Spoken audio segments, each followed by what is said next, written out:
નમસ્કાર મિત્રો, આજે આપણે સાતપુડા પર્વતમાળા વિશે જાણીશું।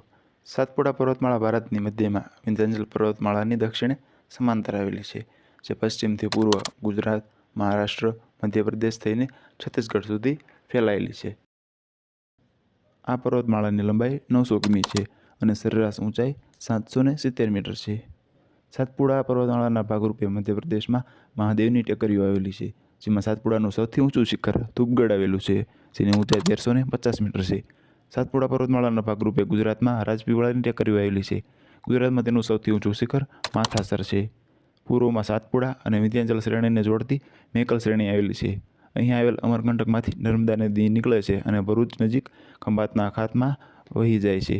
સાતપુડા શ્રેણીની ઉત્તરમાં નર્મદા નદી અને દક્ષિણમાં તાપી નદી વહે છે, એટલે સાતપુડા શ્રેણી નર્મદા અને તાપી નદી વચ્ચે જળ વિભાજકનું કાર્ય કરે છે।